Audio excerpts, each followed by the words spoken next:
네, 안녕하십니까. 민법교수 유병태입니다.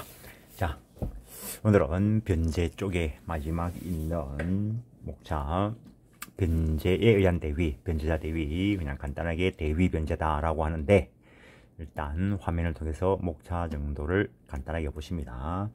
여러분들은 민법을 주관식으로 공부하시는지 모르겠는데, 주관식으로 공부할 때는 목차를 기억하는 게 상당히 중요합니다. 물론 객관식 공부할 때도 마찬가지겠지만, 또 객관식은 또 객관식 나름대로의 또 좀 방법이 특대해야 될 게 있긴 하지만, 하여튼 변제자 대위의 제3자 또는 공동채무자, 예컨대 연대채무자, 보증인, 불가분 채무자 등이 채무자를 위하여 변제를 함으로써 구상권을 취득한 경우에 변제자가 그 구상권 범위 내에서 채권자의 채권 및 그 담보에 관한 권리를 행사할 수 있도록 하는 제도를 대위변제 또는 변제에 의한 대위다라고 이야기하는데, 그 요건, 변제의 기타 채권자에게 만족을 줄 것.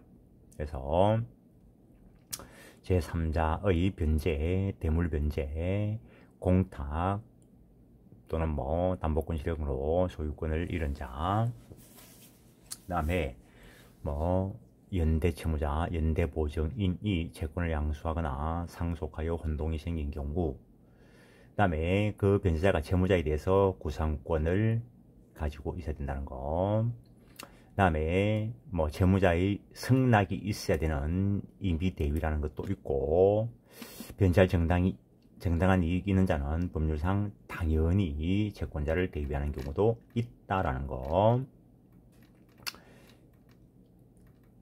대위 변제의 효과, 대위자와 채무자 사이의 효과, 대위자가 행사할 수 있는 권리의 범위, 대위자는 구상의 범위에서 채권 및 그 담보에 관한 권리를 행사할 수 있고, 변제자가 대위 행사할 수 있는 채권으로는 원채권자가 가지는 채권의 이행 청구권, 손해배상 청구권, 채권자 대위권, 채권자 취소권, 그 다음 이자 채권, 위약금 채권 이런 것들이 있고, 그 다음에 담보권도 붙어서 이전돼 올 것이다 라는 거. 근데 계약 당사자는 아니기 때문에 계약 당사자의 지위에서 가지는 권리는 행사하지 못할 것이다 라는 거. 그 다음에 일부 대위가 일어날 수도 있고, 그 다음에 법정 대위자 상호 간의 효과, 이거는 법에 있는 것, 법 조문에 있는 걸 그냥 간단하게 정리해 놓은 겁니다. 일단 그 정도만 하시고 교과서를 한번 보시죠. 자, 456페이지 변제에 의한 대위의 변제에 의한 대위란 채무의 변제가 제3자에 의해서 행해진 경우에, 당연하죠. 채무자가 변제했으면 그냥 채무가 소멸될 것인데, 채무자 아닌 자가 변제했을 때 그 변제자가 채권자를 대신할 수 있도록 한 게 변제자 대위라는 거. 변제자가 채무자에 대하여 취득한 구상권을 확보하게 하기 위하여 종래 채권자가 가지고 있던 채권에 관한 권리, 그것이 구상권 범위 내에서 변제자에게 이전하게 하는 것이라는 것. 법적 성질, 변제에 의한 대위의 경우에 채권자의 권리가 변제자에게 이전되는가에 대하여 권리 이전설이 압도적 다수설이다 라고 하는데, 종래 채권자가 가지고 있던 채권에 관한 권리가 법률상 당연히 변제자에게 이전된다라는 거. 다섯 줄 내려오시면은, 생각한데 변제자 대위의 경우에는 채권자는 이미 만족을 얻었으므로 채권 등이 아직도 그에게 남아 있어야 할 이유가 없다. 따라서 법률에서 변제자가 채권자의 권리를 대위 행사할 수 있다고 한 것은 채권자의 권리가 변제자에게 이전된다는 의미로 새겨야 한다라는 거. 요건, 변제 기타 채권자에게 만족을 주었을 것. 변제자 대위는 변제 등을 한 제3자가 가지는 구상권의 실현을 확보하기 위하여 인정되는 제도이므로, 그 제도 목적에 비춰볼 때 당연히 변제 기타 채권자에게 변제 기타로 채권자에게 만족을 주었을 것이 필요한데, 만족을 주는 사유는 변제하지는 않고 공탁, 기타, 자기 출제로 채무자가 채무를 벗어나게 한 것도 포함된다는 것. 그리하여 대물변제 또는 공동채무자의 상계, 연대 채무자 또는 연대 보증인의 채권 양수, 물상 보증인 또는 저당 부동산의 제3취득자가 저당권 실행으로 소유권을 잃게 된 경우에도 대위가 일어난다는 거. 어쨌든 뭐 결론적으로 대신 갚아준 현상이 나타나면 변제자 대위의 법리가 적용될 것이라는 거. 변제자 등이 채무자에 대하여 구상권을 가질 것. 변제자 대위 제도가 본래 변제자 등의 구상권 실현을 확보하기 위한 것이므로 구상권이 없다면 대위가 일어나지 않는다는 거. 그래서 밑에 판례 한번 보시면 구상권과 변제자 대위에 의하여 취득하는 권리는 원본, 변제기, 이자, 지연손해금, 유무 등에 있어서 내용이 다른 별개의 것이다 라는 거. 변제자 등이 두 권리 가운데 어느 것을 행사하는가는 자유다는 거. 그래서 뭐 구상권 확보하기 위한 것이지만 일단 구상권 변제되면은 그 대신 갚은 금액만큼의 그와 관련된 것을 채무자에게 구상할 수 있을 것인데, 그거는 그 채무 이행과 관련돼서 뭐 예를 들어서 연대 채무, 뭐 다수 당사의 채권 채무 관계에서 보면은 구상권과 관련되는 이야기가 한 것이 있습니다. 그런 식으로 구상권을 취득하게 되는데, 그것을 취득하는 것은 당연하고 변제함으로써 채권자가 가지는 권리를 이전받는 게 변제자 대위라는 거. 저 구상권을 가질 수 있는 자로 우선 불가분 채무자, 연대 채무자, 보증인, 물상 보증인, 담보물의 제3취득자, 후순위 담보권자를 들 수 있다는 것. 그 밖에 제3자가 채무자를 위하여 변제한 경우에는 채무자의 부탁에 의해서 변제한 때에는 위임 사무 처리 비용의 상환 규정에 의하여, 상환 청구권에 의하여, 그리고 채무자의 부탁에 의하지 않은 때에는 사정에 따라 사무관리 비용 상환 청구권에 의해서 구상권을 취득할 수 있다라는 것. 그 다음에 459페이지 변제할 정당한 이익이 있는 경우에 법정 대위 나타나게 될 것이고, 그 다음에 뭐 변제할 정당한 이익이 없다 하더라도 채권자의 승낙을 받아서 하는 임의 대위가 일어날 수 있는데, 법정 대위 변제할 정당한 이익이 있는 자는 변제로 당연히 채권자를 대위한다. 이 경우에 채권자의 승낙이 없어도 법률상 당연히 대위가 일어나기 때문에 이것을 법정 대위다라고 한다는 거. 여기서 변제할 정당한 이익이 있는 자라는 것은 변제되지 않으면 채권자로부터 집행을 받거나 또는 채무자에 대한 자기의 권리를 잃게 되는 지위에 있기 때문에 변제함으로써 당연히 대위의 보호를 받아야 할 법률상 이익을 가진 자를 말한다는 거. 따라서 사실상 이해관계, 왜냐면 사실상 이해관계의 가장 대표적인 게 아무 관계 없는 옆집 아저씨 생각하면 되죠. 나는 당연히 포함되지 않는다. 구체적으로 불가분 채무자, 연대 채무자, 보증인, 물상 보증인, 담보물의 제3취득자, 후순위 담보권자, 이행인수인, 이런 사람들은 채무자의 채무가 변제되지 않으면 결국에 법률상 손해를 볼 사람들입니다. 이러한 사람들이 거기에 해당될 것인데, 그에 비하여 공동저당 목적인 물상보증인 소유 부동산의 후순위로 소유권 이전 등기 청구권, 가등기 설정되어 있을 때, 또는 뭐 저당권이 설정되어 있어도 마찬가지겠죠.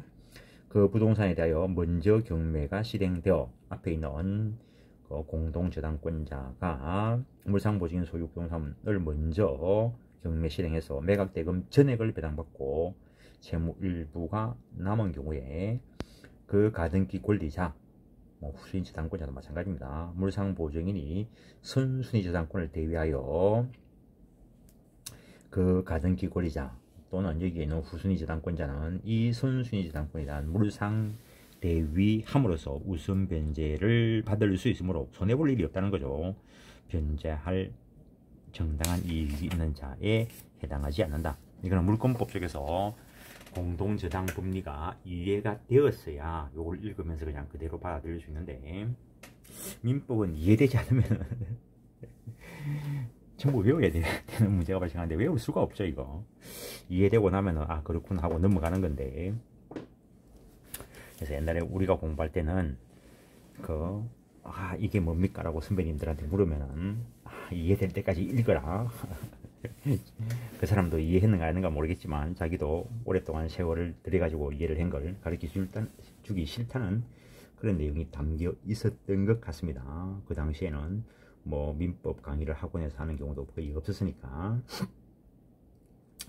변제할 정당한 이익이 없는 자는 채권자의 승낙이 있어야 채권자를 대위할 수 있다는 거. 여기서 승낙은 채권자의 권리가 법률상 이전되는 데 대하여 허락하는 것으로서 일종의 의사표시다라는 거. 세 줄 좀 내려오시면은 임의 대위의 경우에 채무자는 대위 여부나 채권자의 승낙 여부를 알기가 어렵다.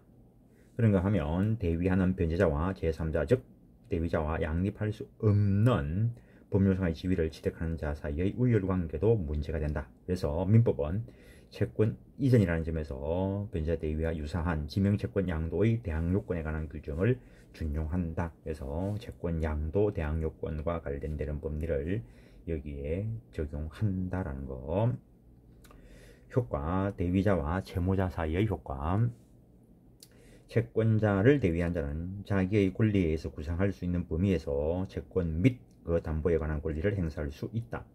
여기에서 권리를 행사할 수 있다는 것은 법률상 당연히 권리가 이전된다는 의미다라는 것.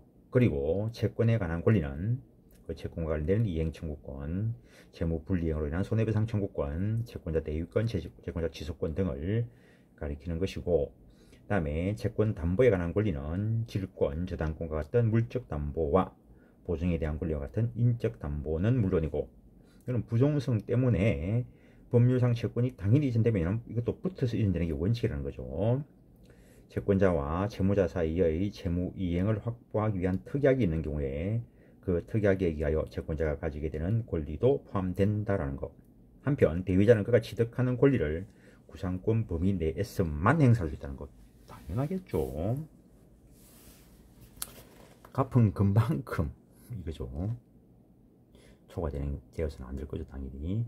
물론 앞서 언급한 바와 같이 대위자는 대위하지 않고 구상권을 행사할 수도 있다. 그래서 변제한 제3자는 다른 법에서, 다른 법률 조항에서 구상권이 있는 사람이었는데 그걸 행사해도 되고 변제자 대위에 의해서 취득한 권리를 행사해도 된다는 거. 그런데 대위자가 가지는 구상권과 변제자 대위권은 그 원본 변제기 이자 지연손해금의 유무 등에 있어 그 내용이 다른 별개의 권리다라는 거. 대위 변제자와 채무자 사이에 구상금에 관한 지연손해금 약정이 있더라도 이 약정은 구상금을 청구하는 데 적용될 뿐 변제자 대위권을 행사하는 데에는 적용될 수 없다. 당연하죠. 구상금 쪽에 붙어 있는 것이면 그쪽에 적용되는 것이지 변제자 대위 쪽에는 행사될 게 아니죠. 그러면 반대로 채권자와 채무자 사이에 왼쪽 페이지 밑에서 한 네 번째 줄 채권자와 채무자 사이에 채무 이행을 확보하기 위한 특약이 있는 경우 이거는 변제자 대위와 관련된 쪽에만 붙어 있는 거죠. 구상권에 붙어 있는 게 아니고. 461페이지 일부 대위 변제자 대위는 채권 일부가 변제된 경우에도 된다는 거. 이때 대위자는 변제한 가액에 비례하여 채권자와 함께 그 권리를 행사한다 이래 돼 있는데 이 경우 대위자와 채권자 사이의 우열 관계는 어떻게 되는가? A가 B한테 1000만을 빌려주고 A가 채권자로서 B 소유물에 저당권 설정 등기를 해놨습니다. 비담보채권 1000만원. 그런데 뭐 이걸 보증한 자가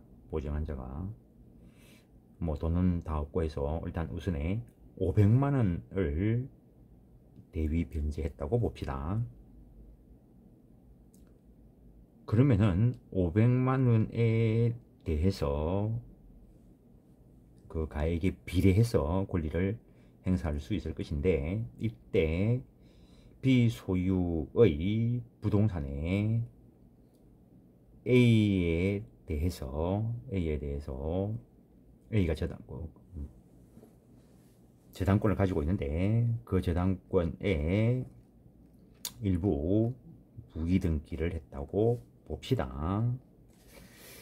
근데 그게 경매가 됐는데 1000만 원 이상의 경락되면 상관이 없을 건데, 만약에 700만 원의 경락되면 누가 먼저 받아갈 거냐.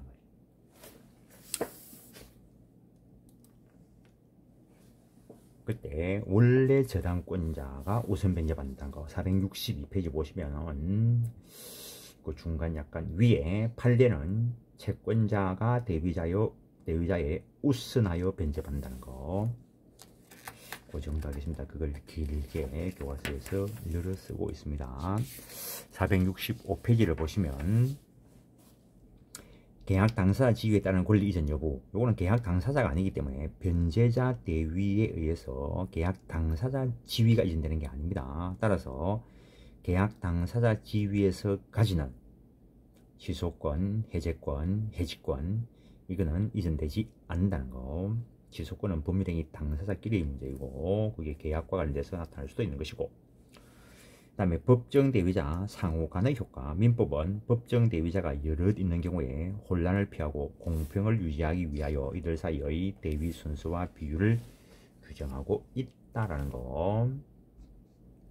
466페이지 보증인과 전세물, 저당물의 제3취득자 사이 보증인이 변제한 경우, 보증인이 전세 대상물, 저당 대상물의 제3취득자에 대하여 전액에 관하여 채권자를 대비한다 라고 해놨습니다. 그래서 A 소유의 부동산이 있고 여기에 전세권이나 저당권이 설정돼 있고, 그리고 보증인이 있는데, 이때 보증인이 변제한 경우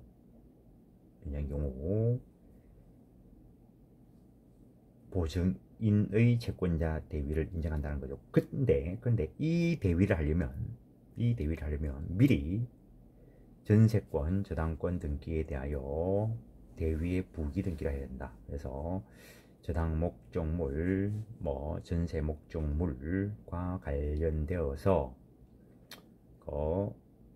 보증인이 변제를 했을 때 미리 부기 등기를 해야 된다. 여기서 미리라 하면 보증인의 변제 후 제3취득자가 소유권 취득하기 전에 부기 등기가 되어야 한다라는 것을 의미한다는 거. 그럼 등기가 안 되었으면 대위 못한다는 이야기 되는 겁니다. 그래서 누가 빨리 하냐가 중요한 문제가 될 수도 있습니다. 467페이지 보증인과 달리 제3취득자는 보증인에 대하여 채권자를 대위하지 못한다. 제3취득자는 담보부동산 담보된 부담을 알고 들어온 자이기 때문에 그렇다라는 거. 그 다음에 보증인과 물상보증인 사이, 이런 것도 참 객관식에 나오면은, 객관식 문제는 쉬운 걸 다 맞추는 게 아주 중요합니다.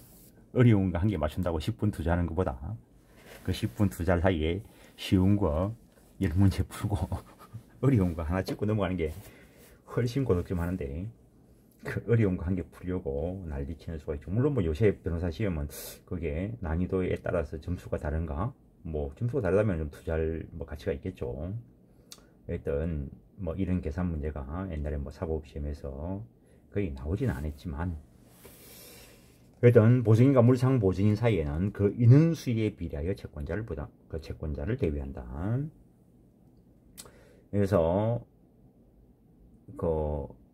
보증인이 3명 있고 물상보증인, 저당권 설정해 준 사람이 3명이 있으면 인원수에 비례하여 일단 채권자를 대위한다. 그래서 일단은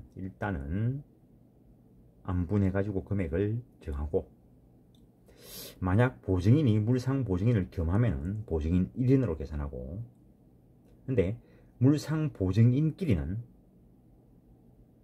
그 보증인 부담 부분을 공제하고, 보증인이 인원수에 따라서 보증인이 부담하기로 한 거 그걸 공제하고, 나머지 부분에 대해서 물상보증인이 제공한 재산 가액에 비례하여 채권자를 대위한다는 거, 그 설명을 하고 있습니다. 이런 건 칠판에서 그림을 그려가면서 하면은 참 좋은데, 일단은 뭐 감대를 하죠. 요새 뭐 하여튼 뭐 이 사태가 좀 확산되고 있는데 다들 안전관리 잘 하시기를 바라고, 일단 이번 시간은 여기까지 하고 다음 시간에 470페이지부터 보겠습니다. 감사합니다.